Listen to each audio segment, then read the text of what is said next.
Now, as Nigerians, there are some set of people we ourselves should advise ourselves to avoid in this 2023 election. Now, some of these people are people that kept Nigeria in this present situation it is. Now let's watch this video, then we'll continue the comment. Watch this video. Then I will give you reasons why this set of people you should avoid them. Watch the video. Chief Arthur Eze, this is one of the first callers to the president. Then he was still in what you would want to call the president-elect. You used the word that God has given him powers. That was why you were backing President Muhammadu Buhari. Tell us how you feel in a moment like this. Thank you very much, Channel. It's one of the most powerful television I like to watch. Buhari is a man sent by God. God gives power. He gave Jonathan, he gave John Abacha, he gave everybody, including this governor. Now, God gave to Buhari again. He came back again to change Nigeria, to give us peace, give us stability, give us orderliness, and give us security. Very quickly, how optimistic are you? Absolutely. Absolutely sure that Buhari will save Nigeria. Happy Democracy Day, Chief Arthur Eze. Thank you very much. Trailing the decision by Anambra billionaire businessman Arthur Eze not to support Labour Party presidential candidate Peter Obi's presidential ambition. The businessman made the pronouncement during a festival stating that he cautioned the former Anambra governor to drop his ambition and wait for another opportunity because he will not win.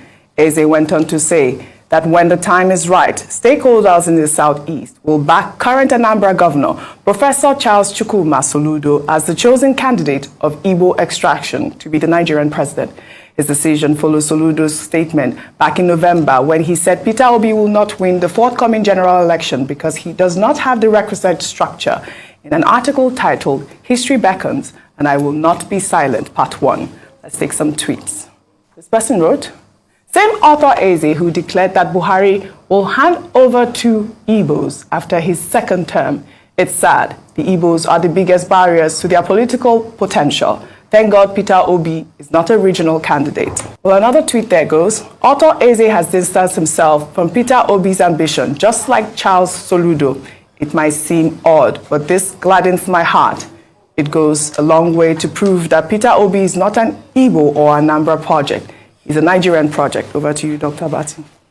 Okay, first, Chief Arthur Eze is a prominent Igbo entrepreneur who has also had very long-standing association with politicians. But one thing that we must realize that he is speaking for himself, and he has a right to choose his own candidate. And everybody should realize that he has only one vote.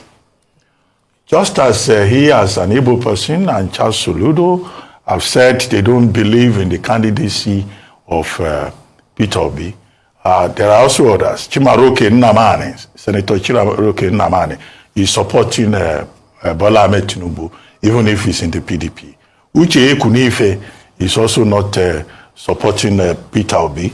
And then you have others like that, Charles Soludo. Orji Kalu is supporting Bola Ahmed Tinubu of the APC. So these are all prominent Igbos making their own individual choices. Would Arthur Eze's choice in the matter, will it influence anybody? Will Charles Soludo be in a position to influence anybody? I don't think so.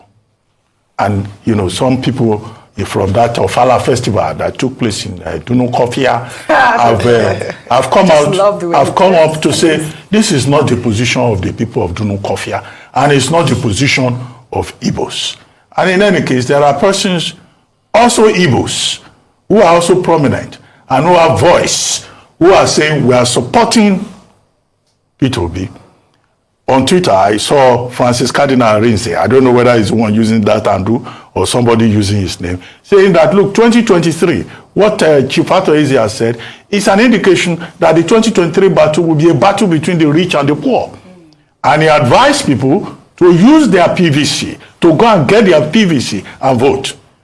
If it's the Cardinal that is truly operating that Twitter handle, what he's saying, therefore, is what we have consistently said here. One of the people that sold lies to Nigeria and preach the mandate of change to Nigeria is coming today to tell us that P2B would not win.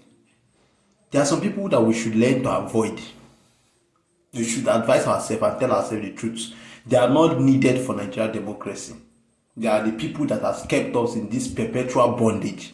So we should try ourselves to avoid them. Even if they don't want to vote, yes, they should not drop their vote. Their one vote will not do anything. But it is the vote of the masses that we need, not the vote of a so-called comfortable billionaire.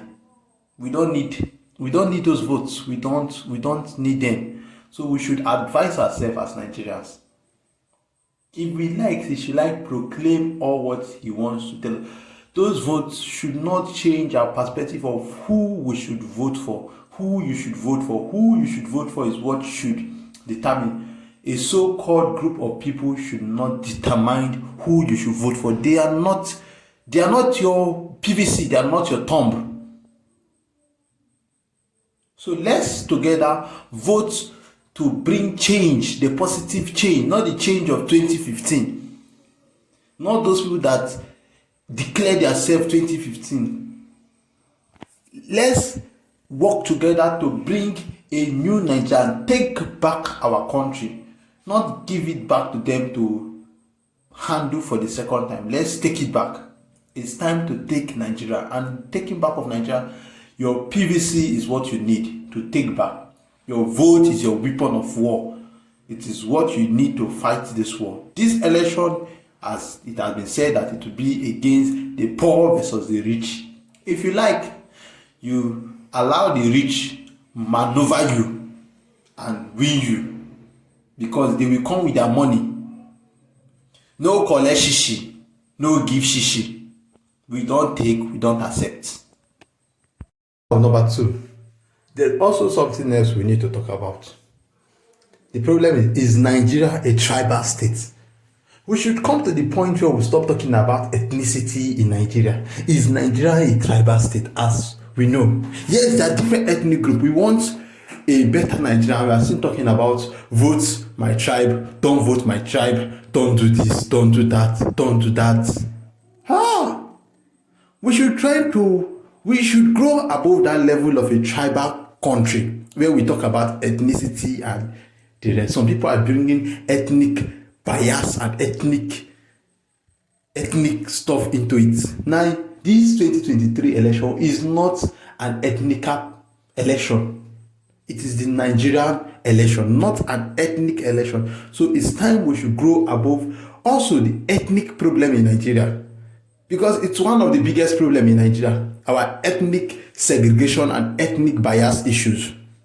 So we should not bring them into this election. We are not voting for an Igbo man. We are not voting for an Hausa man. We are not voting for a Yoruba man. We are voting for a Nigerian, not an Igbo. We are not looking Igbo. The obedient movement is not an Igbo movement. It is not an Eastern movement. It's not a Southern movement. It is a Nigerian movement.